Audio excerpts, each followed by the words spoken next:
Once we decided to move it onto the ice, we had to preserve at all costs the glorification of just being a human being. I have so got brains. Well, why don't you use them? When you come home, don't go by Miss Gulch's place. Then Toto won't get no trouble, see? Anyhow, she ain't nothing to be afraid of. Have a little courage, that's all. I'm not afraid of her. Each of the characters were characteristics that we have at different times in our lives. And so you have a cowardly lion, someone who's a coward. You have a scarecrow who isn't the top intellect.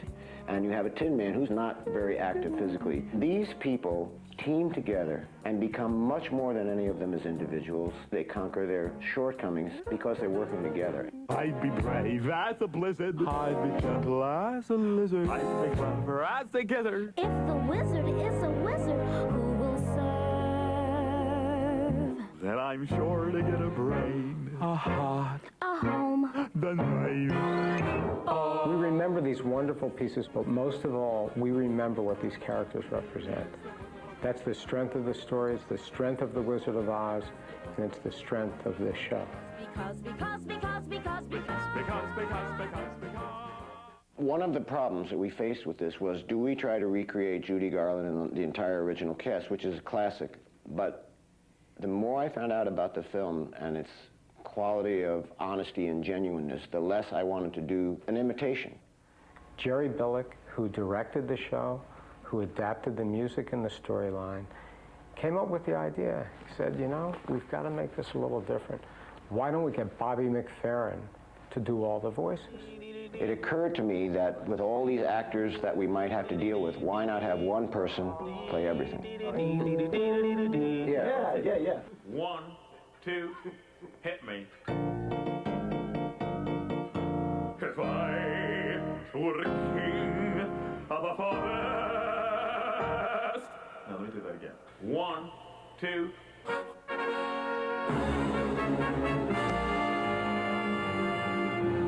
If I were the king of a forest,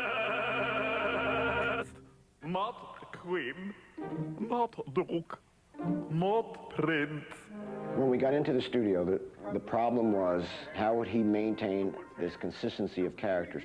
There were some lines for each of the characters that I always go back to get back into the character. Like with the Scarecrow. They took my legs and they threw it over there. Then they took my chest and they threw it over there. With the Tin Man, he would always say, no heart. No heart? No heart. Oh. And then for the lion, put him up, put him up. Put him up, put him up. I'll fight you with one part-time behind my back. Not only does he do the voices, he does Toto, and he does about 90% of the sound effects that you hear in the show as well. Look, it's Toto.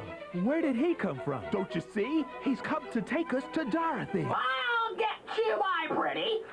And your little dog, too.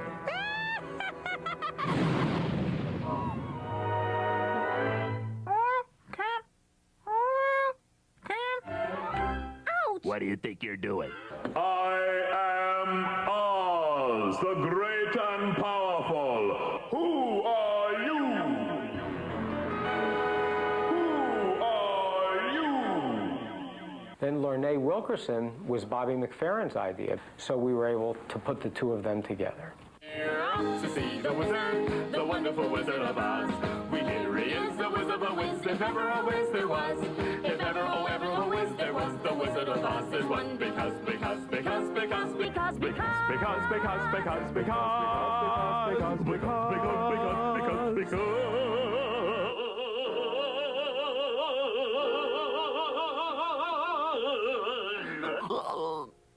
Come on!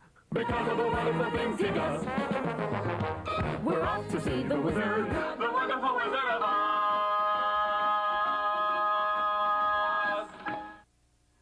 Jerry Billick's a very interesting director because he's more than the director. He has his fingers in more pies than that. He's a musician. And the music of this piece is so important, and he knows so much about it, and he knows how the music flows and how the music works. The key thing in the entire production would be how Over the Rainbow was sung, because the audience identified it so much with Judy Garland, with the original picture. Every time I hear that song, and when I hear it with Lorne Wilkerson singing it in this show, and I see Jerry Campbell skating through it, I still get chills.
The score was written in 1938-39, so I wanted to somehow combine a symphonic sound of the full orchestra with violins and harp with a contemporary rhythm section and not lose also the beautiful quality, the simple quality of the melodies and harmony. So that was my tightrope act. And there's a piece of music that was cut from the original movie for a lot of different reasons. And we researched that, and they came up with the idea to use the jitterbug. Who's that? Who's that? Who's that hiding in the treetop? It's that rascal, the jitterbug. Should you catch him buzzing round you, keep away from the jitterbug. Oh, the bats and the bees and the breeze and the trees have a terrible, horrible buzz.